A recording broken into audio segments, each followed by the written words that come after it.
오늘은 아브라함이 만난 멜기세덱이라는 제목으로 말씀을 나누는데 재미있을 거예요.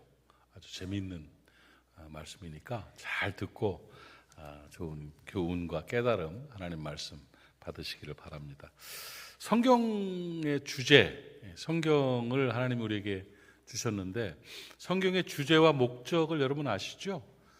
성경은 창세기 처음부터 요한계시록 끝까지 1500년 이상 걸린, 150년도 아니고요, 1500년 이상 걸린 긴 시간 동안에 수많은 사람들이 쓴 하나님의 말씀이에요. 성령께서 감동하셔서 그렇게 많은 부류의 사람들이 오랜 기간에 걸쳐서 기록을 해서 이제 66권이 이제 하나님의 말씀으로 우리에게 주어졌단 말이죠. 그런데 이 말씀의 창세기 처음부터 요한계시록 끝까지 이 전체적인 주제가 뭐냐면 구원입니다. 구원. 우리를 구원하시는 하나님의 역사하심에 대해서 성경을 기록하고 있습니다. 물론 부수적으로 여러 가지 교훈들을 만들어낼 수 있고 받을 수 있어요. 근데 그런 교훈들 모든 걸 포함한 주제가 뭐냐? 구원이죠. 구원. 뭘 통한? 예수 그리스도, 메시아이신 예수 그리스도를 통한 구원의 역사가 바로 성경의 전 주제가 되는 거예요. 그래서 성경을 해석하고 성경을 볼 때는 구속사적, 구원 역사의 관점으로 그걸 이제 구속사적으로 본다, 해석한다 이렇게 말을 하는 거죠. 그래서 구약이라는 성경의 주제는 뭐냐? 오실 예수님에 관한 이야기예요. 메시아에 관한 이야기, 처음부터 끝까지. 신약이라는 말씀은 뭐냐면 오신 예수님에 관한 이야기예요. 그래서 오실 예수, 오신 예수, 성경 전체는 오직 예수, 이렇게 되는 거죠. 오직 예수님에 관한 이야기인 것이죠. 그래서 뭐 여기에 정치도 들어가고 도덕도 들어가고 경제도 들어가고 교훈도 다 들어가지만 포괄적으로 전체를 보면 예수님에 관한 이야기가 뼈대고 중심이 되는 것입니다. 아멘이십니까? 예. 그러니까 구약은 구세주 예수 그리스도에 관한 예언과 예표의 말씀이고, 신약은 그 예언과 예표에 관한 실현이고 확증이 되는 것입니다. 그래서 이 구세주, 구원자 예수님에 관한 상징적인 내용들이 예표로서 그림자로의 모습들이 구약에 잔뜩 들어있고요. 그 예언했던 그것이 이렇게 성취되었다는 얘기가 신약에 잔뜩 들어있는 거예요. 그래서 예수를 주제로 봐야 되는데, 여러분, 예수님이 하나님의 아들이고 우리의 구세주이신 그 사건에 대한 예표로서의 그런 표현이 성경 구약부터 나온다고 했는데 구약 어디쯤 나올 것 같아요? 뭐 시편쯤 나오나요? 이사야서쯤 나오나요? 아니에요. 예수님에 대한, 메시아에 대한 흔적과 그림자와 예표로서의 표현은 어디서부터 나오냐면 창세기 1장 창조에서부터 나와요. 왜 아닌 것 같이 쳐다봐요. 그렇다니까요. 그러니까 성경은 처음부터 삼위일체 하나님, 예수 그리스도, 성령님, 하나님의 구원의 역사에 대한 증거들을 계속적으로 집요하게 구원자 메시아에 관해서 계속 주목하고 제시하고 있는 겁니다. 창세기 1장 26절을 보세요. 창세기 1장 26절을 보면 하나님이 이르시되, 이게 이제 창조하실 때 하나님이 선언하신 거예요. 하나님께서 창조의 선언이에요. 창세기 1장 26절, 인간을 창조하신다는 선언인데 하나님이 이르시되 우리의 형상을 따라 우리의 모양대로 우리가 사람을 만들고 그들로 바다의 물고기와 하늘의 새와 가축과 온 땅과 땅에 기는 모든 것을 다스리게 하자. 좀 어투가 이상하지 않습니까? 하나님이 말씀하셨잖아요. 그러면 하나님이 이르시되 내가 나의 형상을 따라 나의 모양대로 내가 사람을 만들고 해야 맞잖아요. 단수이어야 되지요.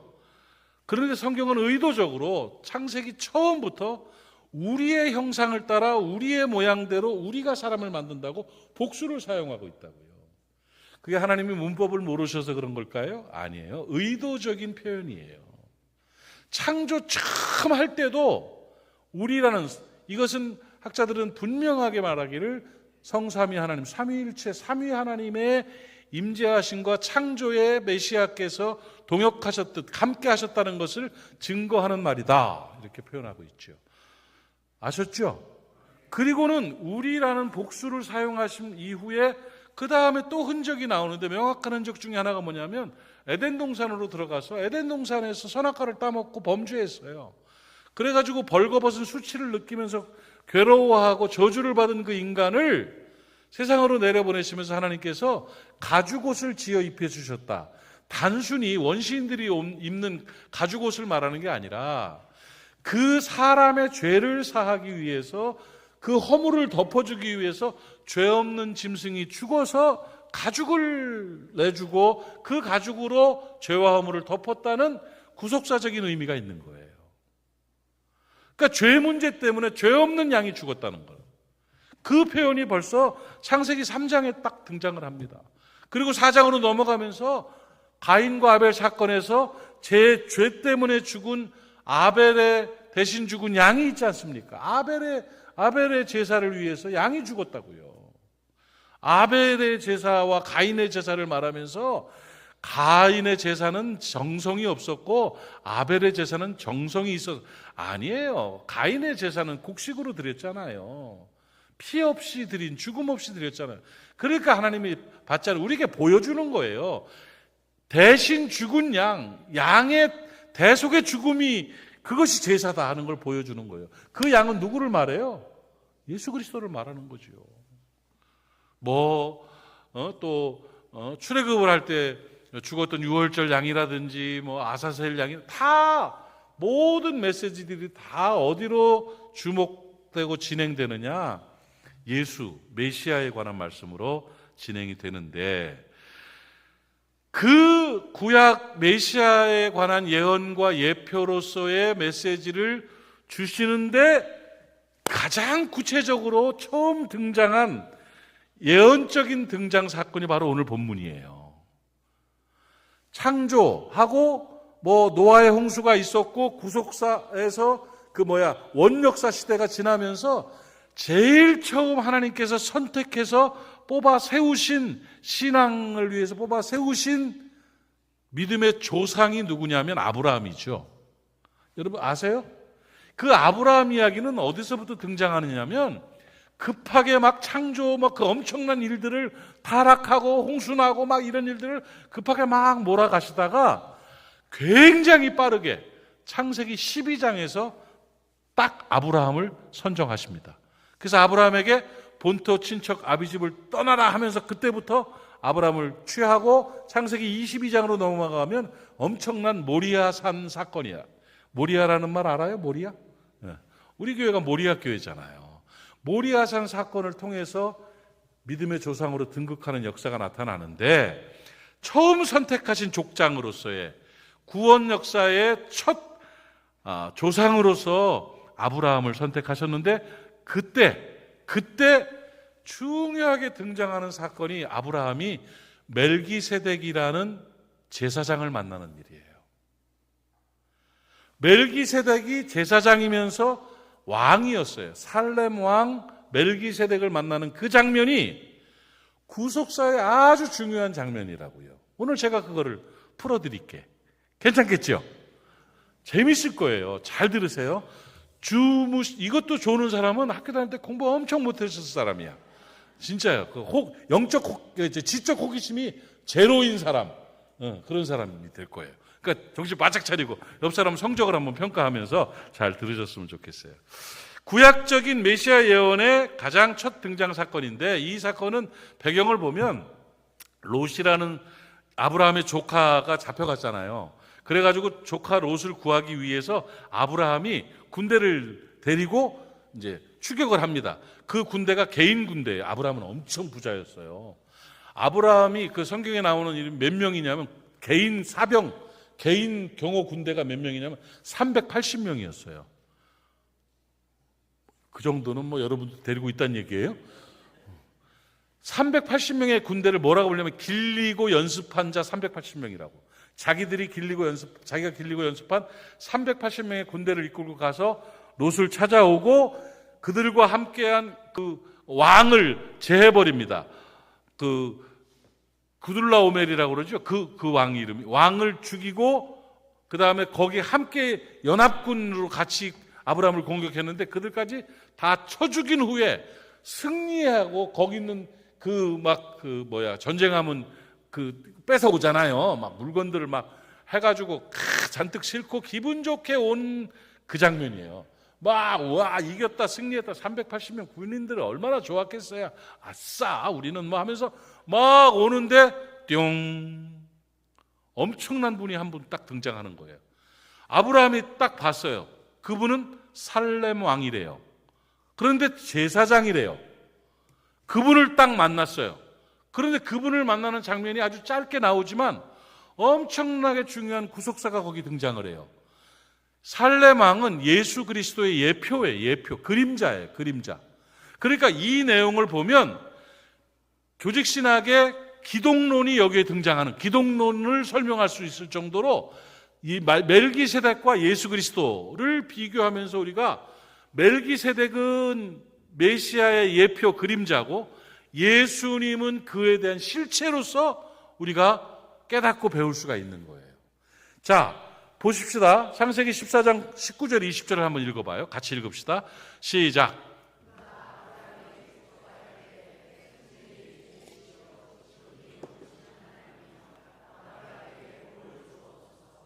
너희 대적을 내 손에 붙이신 지극히 높으신 하나님을 찬송할지로다 하매 아브라함이 그 얻은 것에서 10분의 1을 멜기세덱에게 주었더라. 이래 말씀하고 있어요.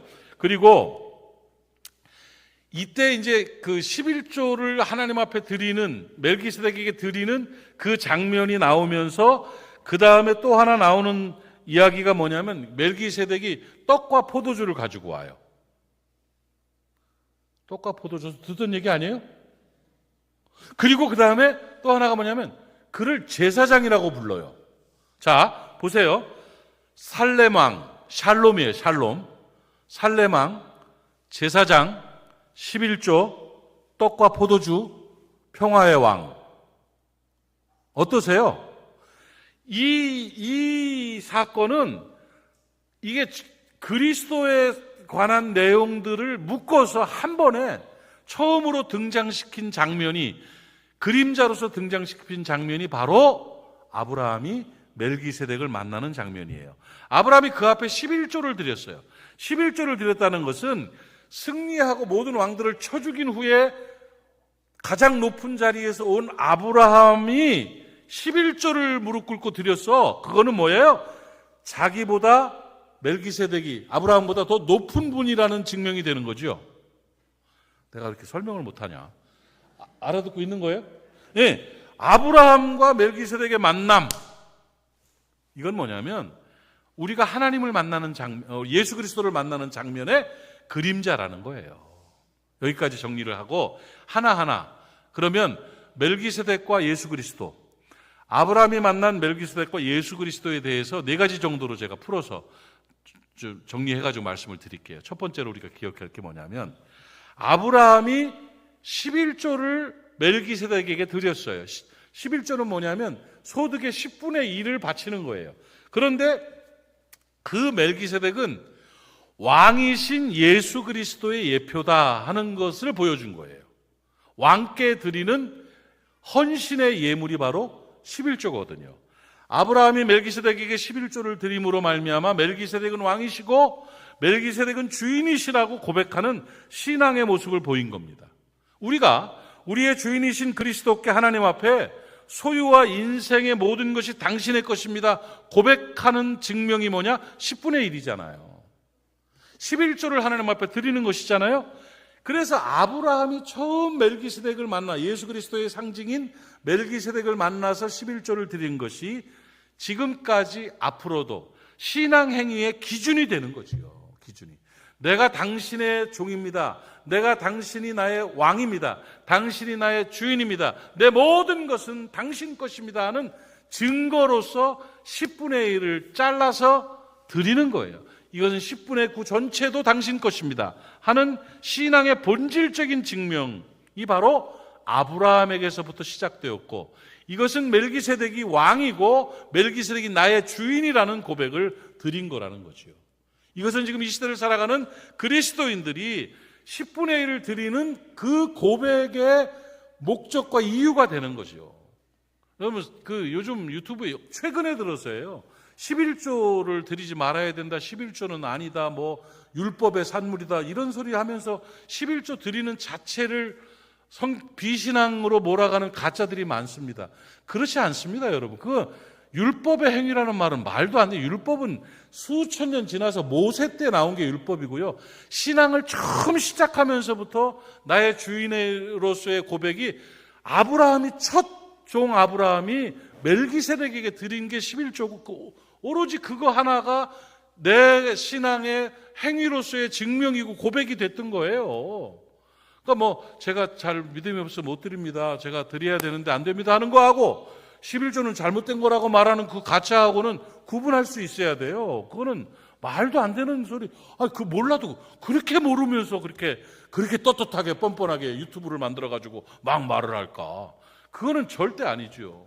신앙의 본질이고 신앙생활에 있어서의 헌신의 기준이 바로 10분의 1인 거지요. 그래서 11조를 하나님 앞에 드려 참 힘든 일이지만 그걸 하는 것이 내 인생 전체가 드려짐에 대한 고백이기 때문에 그렇게 돼 온 것이고 앞으로도 그렇게 돼 가는 것입니다. 이것은 뭘 말하느냐? 멜기세덱의 왕이고 주인이십니다는 고백이에요. 이걸 이 시대를 보면 예수 그리스도가 왕이고 예수 그리스도가 주인이 되시는 것을 보여주는 예표다, 이렇게 해석하면 되겠습니다. 아셨죠? 그렇게 되고 두 번째는 뭐냐면 이 멜기세덱을 제사장이라고 표현합니다. 제사장 멜기세덱이에요. 멜기세덱이 제사장인 거는 뭘 얘기하냐면 대제사장이신 예수 그리스도를 보여주는 거예요. 왕이면서 그는 제사장이다, 이렇게 표현하고 있어요. 예수 그리스도가 우리의 왕이시고 우리의 제사장이잖아요. 이것을 다윗은 시편에서 멜기세덱이 제사장의 출발이고 예수 그리스도가 그 제사장의 서열에 따라 참 제사장이심을 보여주는 예언적인 표현이 시편 110편 4절에 또 나와요. 한번 보십시다. 시편 110편 4절 시작. 여호와는 맹세하고 변하지 아니하시니라. 멜기세덱의 서열을 따라 영원한 제사장이라 하였도다, 이렇게 표현하고 있습니다. 그리스도 다 예수에 대한 예언이에요. 그는 제사장이고 영원한 제사장이다. 멜기세덱은 메시아 제사장직의 예표다. 그 원형 실체는 예수 그리스도, 제사장의 실체는 참 대제사장은 예수님이다. 이것이 히브리서에 넘어오면서 더 분명하게 증거가 됩니다. 히브리서 5장 6절 시작. 또한 이와 같이 다른 데서 말씀하실 때 시편에서 얘기했죠. 내가 영원한 멜기세덱의 반차를 따르는 제사장이라 하였다, 이렇게 말하고 있잖아요. 또 예수가 제사장인 걸 또 보여주는 게 히브리서 3장 1절이에요. 시작. 그러므로 함께 하늘의 부르심을 받은 거룩한 형제들아, 우리가 믿는 도리의 사도이시며 대제사장이신 예수를 깊이 생각하라. 멜기세덱의 그 제사장에 대한 이야기가 예수 그리스도의 대제사장이에요. 히브리서 6장에도 이 말씀이 나오는데 히브리서 6장 20절 말씀을 한번 보시도록 하겠습니다. 히브리서 6장 20절을 보시면 한번 찾아요. 내가 뒤에 말을 해놔가지고 히브리서 6장 20절, 자 같이 읽어요. 시작. 그리로 앞서가신 예수께서 멜기세덱의 반차를 따라 영원한 대제사장이 되어 우리를 위하여 들어가셨느니라. 봐요. 멜기세덱의 제사장권이 예수 그리스도의 예표라는 거예요. 그 제사장인 멜기세덱이 예수 그리스도로 말미암아 확증이 되어지고 실체가 된 거라는 거죠. 제사장은 뭐 하는 분입니까? 제사장은요, 백성들의 죄를 안고 하나님께로 나아가서 죄 사함을 비는 게 제사장이에요. 그러니까 예수께서는 참 대제사장이에요. 인류의 죄를, 사람의 죄를 끌어안고 하나님 앞에 나아가서 자기 몸을 깨뜨려 제물이 되셔서 우리 죄를 사하신 진짜 제사장은 바로 예수 그리스도이고 그것을 보여주신 예표가 바로 멜기세덱이다 하는 말씀이죠. 히브리서는 이 멜기세덱 사건을 신약으로 완전하게 연결을 해가지고 이거를 분명하게 해석해 보여주고 있습니다. 제사장 멜기세덱은 제사장 예수의 그림자다. 하는 것이죠. 세 번째로 또 중요한 말씀이 나오는데 창세기 14장 18절을 한번 보십시다. 창세기 14장 18절 같이 읽어봐요. 시작. 살렘 왕 멜기세덱이 떡과 포도주를 가지고 나왔으니 그는 지극히 높으신 하나님의 제사장이다. 이거 없애지 말고 그냥 놔둬보세요. 자, 여기에 아주 중요한 말씀들이 들어가 있습니다. 여기 보면 멜기세덱이 뭘 갖고 나와요? 떡과 포도주를 들고 아브라함에게 온 거예요. 아니 그때 떡과 포도주가 웬 떡과 포도주? 소고기를 삶아 갖고 왔다든지 켄터키 프라이드 치킨을 갖고 왔다든지 뭐 과일을 들고 뭐 이런 뭔가 그런 전쟁 끝난 사람들에게 주는 그런 그 고기나 뭐 이런 것이 아니라 떡과 포도주를 갖고 왔어요. 떡과 포도주를 가지고 나왔다. 의도적으로 여기 떡과 포도주를 기록하고 있는 것입니다. 성찬식이에요. 성찬을 표현해주고 있는 거예요. 예수님이 십자가에 죽으시기 전에 당신의 살을 찢고 피를 흘려서 죽으신다는 그것은 그 당시에 그냥 유월절 음식으로서의 의미가 아니라 이미 신앙을 시작하는 첫 번째 멜기세덱에서부터 성찬은 예비되어 있던 거예요. 성찬은 십자가의 대속의 예표입니다. 살과 피를 찢어주시며 대속의 은혜를 보이신 그 은혜를 멜기세덱 때 처음 신앙을 출발하면서부터 우리에게 보여주셨지요. 성찬의 예표 떡과 포도주를 이미 들고 나왔다는 얘기는 사실은 살과 피를 찢어서 우리를 죄를 사하시고 구원하신 십자가의 고난과 구원의 표징이 되는 거죠. 예수님께서 자기의 살을 찢고 피를 흘려가지고 십자가에 죽으심으로 우리를 구원하신 그 은혜를 예표로서 떡과 포도주를 들고 나가서 보여주신 것입니다. 창세기 14장은 멜기세덱과 아브라함이 만나는 그 장면에서 성찬식이 거행된 겁니다. 그리고 다시 오실 메시아 진짜 멜기세덱인 예수 그리스도께서는 이 떡과 포도주로 성찬을 하고 자기 살과 자기 피를 흘려서 우리를 구원하실 거라는 그 예표 그림자로서 수천 년 전에 이미 이것을 보여주고 있는 현장이라는 것을 여러분 깨닫기를 바랍니다. 그리고 또 하나 중요한 게 네 번째로 우리가 기억해야 될 게 뭐냐면 살렘 왕 멜기세덱은 평화의 왕이신 그리스도의 예표다 하는 거예요. 보세요. 다시 한번 그 18절을 한번 펴보세요. 18절을 펴보시면 앞에 멜기세덱 이름을 뭐라고 불렀어요? 살렘 왕이라고 그러고 맨 뒤에 뭐라고 불렀어요? 하나님의 제사장. 제사장이면서 그는 뭐였어요? 왕이었지요. 근데 왕인데 어떤 왕? 살렘 왕. 살렘 왕은 샬롬이에요. 평화의 왕이라는 얘기예요. 멜기세덱은 평화의 왕의 예표였다는 거예요. 살렘 왕, 평화의 왕이 떡과 포도주를 들고 온 제사장이라는 거지요. 살렘은 샬롬이죠. 평화의 왕으로 아브라함에게 나타난 거예요. 평화의 왕이신 예수 그리스도의 예표입니다. 여러분 예수님은 무슨 왕이라고 불러요? 평화의 왕이라고 하잖아요. 평화의 왕이신 예수 그리스도의 예표로 우리에게 보여주는 겁니다. 히브리서 7장 1절로 2절 말씀에도 이 말씀들을 우리에게 또 보여주고 있습니다. 같이 읽읍시다. 시작. 이 멜기세덱은 살렘 왕이요 지극히 높은 하나님의 제사장이라. 여러 왕을 쳐서 죽이고 돌아오는 아브라함을 만나 복을 빈 자라. 아브라함이 모든 것의 10분의 1을 그에게 나누어 주니라. 그의 이름을 해석하면 먼저는 의의 왕이요 그 다음은 살렘 왕이니 곧 평강의 왕이다. 이 창세기의 처음 그 내용이 이 히브리서에 와서 이렇게 분명하게 연결되어지고 해석되어지고 있는 거예요. 여러분 예수 그리스도는 평화의 왕이심을 믿으시기 바랍니다. 평화의 왕 살렘 왕이 아브라함을 만나는 것처럼 오늘 평화의 왕이신 예수 그리스도를 우리가 만났음을 여러분 기억하시기를 바랍니다. 제가 살아오면서 수십 년을 살았어요. 수십 년을 살면서 목회를 또 수십 년을 했어요. 사람을 많이 만나봤어요. 산전수전 다 겪고 공중전까지 겪어봤어요. 이렇게 저렇게 해보면서 복 중에 제일 큰 복이 뭐냐 물을 때 저는 평강의 복이라고 생각합니다. 샬롬이 제일 큰 복이더라고요. 샬롬의 복이 가장 큰 복.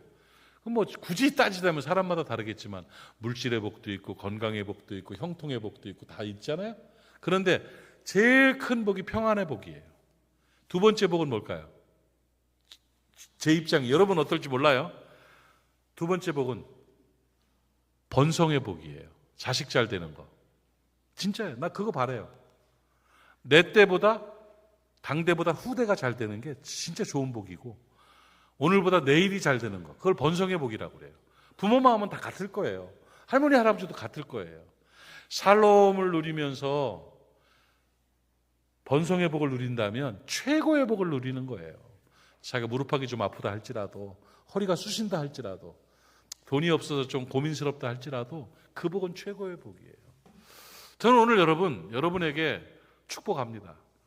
그 샬롬의 복이 임하기를 주의 이름으로 축원합니다. 평강이 있을지어다. 그 평강은 어떻게 만드는 건 줄 아세요? 이 샬롬의 은총, 샬롬의 복, 평강의 복이라는 것은 환경이 아니에요. 여건이 아니에요. 기술이 아니에요. 여러분, 이 평강의 복이라는 것은 평화의 왕으로 오신 예수 그리스도의 관계예요. 관계. 한번 외웁시다. 샬롬의 복은 관계의 복이다. 물론 사람들과의 관계 속에서 평화를 누리는 것도 중요하지만 평화, 평안, 평강 다 같은 얘기예요. 샬롬인데 샬롬은 통치자, 주권자이신 하나님과 그리스도와의 관계 속에서 이루어 주시는 은혜라는 사실을 깨닫기를 바랍니다. 아브라함이 10분의 1을 드릴 수 있었던 것은 살렘 왕 앞에서 평강을 누렸던 거예요. 그분과의 관계를 통한 평안을 누려서 10분의 1을 드리면서 기쁨을 누릴 수가 있고 복을 받았던 것입니다. 여러분, 평화를 원한다면 예수 그리스도가 주인 되시기를 바랍니다. 그리스도가 진정 여러분의 주인이 되어주시고 평화의 왕이 여러분 안에 임하시면 그 평화가 내 안에 있는 것이고 진정한 평강을 누리게 되는 것임을 깨닫기를 바랍니다. 살렘 왕 멜기세덱은 평화의 왕 예수 그리스도의 예표로서 아브라함에게 나타난 거예요. 자, 보세요. 단순히 몇 절 안에 들어있는 아브라함이 만난 첫 믿음의 조상 아브라함이 만난 첫 번째 멜기세덱과의 그 만남 속에 그리스도가 담겨 있다니까요. 예수가 담겨 있는 그 만남인 것이죠.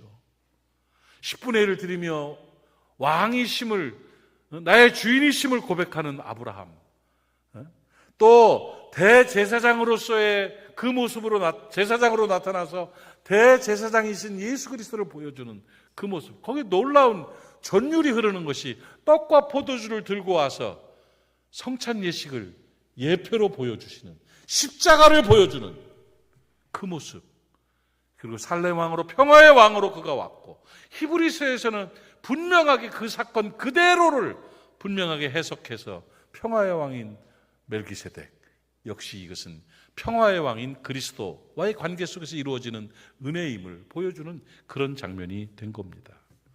아브라함이 만난 멜기세덱은 평화, 떡, 포도주, 제사장, 왕, 11조 통틀어서 예수 그리스도의 모습을 그대로 드러내고 있습니다. 예수 그리스도는 그림자인 멜기세덱의 그 실체를 그대로 실현하고 이루어 놓으신 참된 우리의 메시아이시고 구세주이심을 여러분 깨닫기를 바랍니다. 살렘 왕 멜기세덱은 그림자 패턴이고요. 예수 그리스도는 구원과 평화의 완성이신 것입니다. 아브라함이 만난 멜기세덱은 우리의 구세주이시며 평화의 왕이신 그리스도를 보여주는 구속사의 예표인 것을 꼭 믿고 깨닫기를 바랍니다. 이 말씀을 준비하면서 결론적으로 천국에 가면 아브라함 할아버지께서 나를 참 부러워하시겠다, 이 생각이 문득 들었어요. 왜 그러냐면 히브리서 8장 5절을 한번 살짝 보실까요? 히브리서 8장 5절이에요. 같이 한번 읽어봐요. 왜 아브라함이 날 부러워하는가? 시작. 그들이 섬기는 것은 보세요, 모형과 그림자라. 모세가 장막을 지으려 할 때 지시하심을 얻음과 같으니라. 이르시되 산과 모든 것을 산에서 내게 보이던 본을 따라 지으셨느니라 하셨느니라. 자, 보세요. 모형과 그림자라는 단어에 주목하십시오. 또 고린도전서 13장 12절 사랑장에서 이 다음에 천국에 가면 그렇다 하는 걸 보여주는데 같이 읽어봐요. 시작.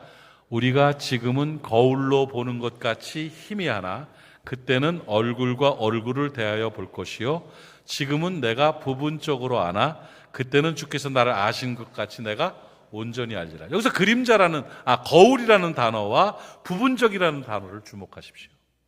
보세요. 믿음의 조상 아브라함 할아버지는 거울로 메시아를 본 거예요. 그림자로 메시아를 만난 거예요. 모형으로 구세주에 관한 거를 만난 거죠. 멜기세덱을 만난 거잖아요. 그런데 왜 부러워하느냐? 우리는 예수를 만났어요. 실체를 만난 거예요. 아브라함은 모형으로 그림자로서의 멜기세덱을 만나고 그 앞에 헌신했습니다. 그런데 지금 우리는 실제로 예수 그리스도를 만나고 이루어진 십자가의 완성 앞에 감사하고 살아가고 있는 거예요.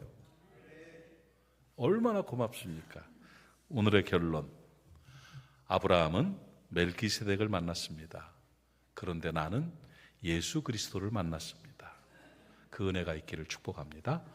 기도합시다. 하나님 아버지 은혜를 감사합니다. 오늘 주신 말씀을 인하여 감사를 드립니다. 아브라함이 부러워할 만한 구속사의 실체를 만난 예수를 만난 우리들 하나님 앞에 감사하고 감사합니다. 신앙생활 잘하게 하시고 하나님 앞에 영광된 삶을 살아내는 우리가 되게 하여 주시옵시며 아브라함을 만난 멜기세덱의 기쁨보다 훨씬 더한 예수 만난 기쁨과 능력으로 살아가는 우리 모두가 되게 하여 주시옵소서. 평화의 왕이신 예수 그리스도여 환영하고 인정하고 모셔드립니다. 우리 안에 오셔서 샬롬의 은총으로 가득하게 하여 주시옵소서. 예수님의 이름으로 기도하옵나이다. 아멘.